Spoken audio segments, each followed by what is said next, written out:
दोस्तों, अगर आप सोचते हैं कि किराए का फ्लैट सिर्फ रहने की जगह होती है, तो ये कहानी आपकी सोच बदल देगी। क्योंकि कुछ घरों में सिर्फ इंसान नहीं रहते, उनके साथ रहते हैं साए। ऐसे साए जो अपने साथ कई राज छिपाए बैठे हैं। ये कहानी है पुणे के हॉन्टेड फ्लैट की। कहानी है आयशा की, वो लड़की जो अपने सपने पूरे करने पुणे आई थी। आयशा वैसे तो नागपुर में रहती थी, लेकिन कॉलेज खत्म होते ही उसे जॉब मिलती है पूना में। अपॉर्चुनिटी अच्छी थी, इसलिए वो उसे मिस नहीं करना चाहती थी और वो पुणे आ जाती है। कुछ दिन वो होटल में ही बिताती है और फिर जब ऑफिस जाती है, उसके फ्रेंड्स बनते हैं, तो 2 फ्रेंड्स के साथ वो एक फ्लैट रेंट पर रहती है।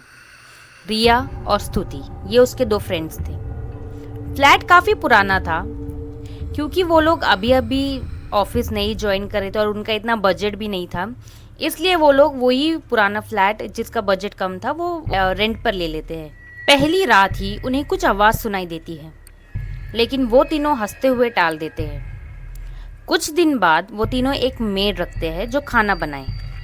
वो लोग मेड को सब समझाते हैं, क्या बनाना है, कितना बनाना है, कैसे बनाना है। क्योंकि वो 3 लोग थे, इसलिए वो मेड को कहते हैं कि रोज़ सब्जी के साथ 6 रोटियां डालकर जाए। मेड रोज़ दोपहर में आती है और खाना बनाकर चली जाती है और वो फ्लैट लॉक कर देती है। जब आयशा और उसके फ्रेंड्स घर आते हैं तो देखते हैं कि सिर्फ 4 ही रोटियां हैं। वो तीनों सोचते हैं कि शायद मेड भूल गई होगी। पूरा वीक वही सेम चीज़ रिपीट होने लग जाती है, रोज़ 4 रोटियां। उन लोगों को वीकेंड यानी संडे को ऑफ था, तो वो लोग डिसाइड करते हैं कि संडे को वो मेड को रोटियों के बारे में बात करेंगे। संडे आता है और मेड जब खाना बनाने आती है, तब आयशा मेड से पूछती है कि आपको हमने 6 रोटियां बनाने को बोला था, लेकिन आप रोज़ 4 रोटियां ही क्यों बनाकर जाते हो। उस पर मेड का जवाब सुनकर आयशा को बहुत ही हैरानी हो जाती है। मेड कहती है कि वो रोज़ 6 रोटियां ही बनाकर जाती है। वो तीनों समझ नहीं पाते कि ऐसा कैसे हो सकता है। आयशा ये कहकर टाल देती है कि शायद मेड काम चोरी कर रही होगी और वो रोज़ 4 रोटियां ही बनाकर उन्हें बेवकूफ़ बना रही होगी। वो लोग डिसाइड करते हैं कि नेक्स्ट मंथ वो मेड चेंज कर देंगे, दूसरी मेड को हायर करेंगे। ऐसा सोचकर वो लोग दिन निकालते जाते हैं। अब एक वीकेंड वो तीनों प्लान बनाते हैं कि मूवी नाइट करेंगे, यानी लेट नाइट मूवी पर जाएंगे। आयशा और उसके फ्रेंड्स रिया और स्तुति थिएटर जाते हैं लेट नाइट शो के लिए। इंटरवल होता है तो आयशा अपना मोबाइल फ़ोन चेक करने लगती है, तो उसमें देखती है वो कि उसकी मॉम के 5 मिस कॉल्स थे।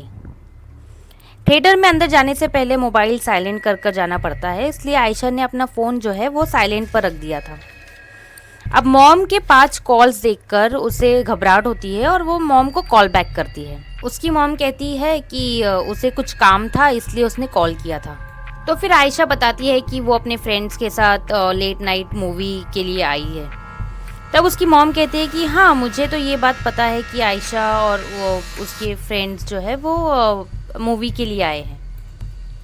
आयशा चौंक जाती है, क्योंकि उसने अपने मॉम को इन्फॉर्म किया ही नहीं था कि वो मूवी जा रही है।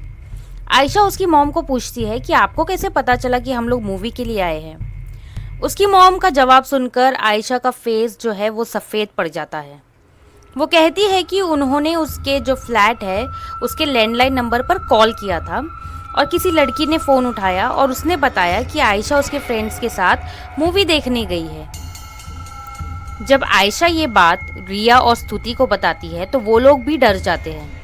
वो लोग फ़ौरन मूवी छोड़कर फ्लैट पर वापस जाते हैं और देखते हैं कि डोर जो है वो बाहर से लॉक्ड है। जब दरवाज़ा खोलते हैं, अंदर जाते हैं तो कोई नहीं था। वो तीनों बहुत डर जाते हैं।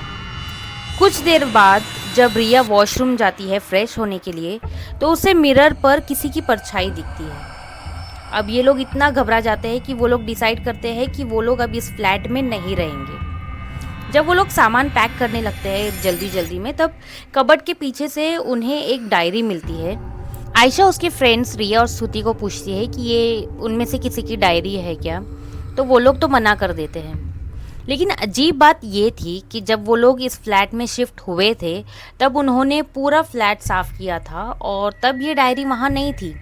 अचानक से ये डायरी उनके हाथ में लगती है, तो आयशा उसको खोल कर देखती है, तो उसमें एक लड़की के बारे में लिखा हुआ था, उसके साथ जो हुआ वो लिखा हुआ था। लेकिन अजीब बात ये थी कि उसमें आयशा, स्तुति और रिया का भी नाम लिखा हुआ था।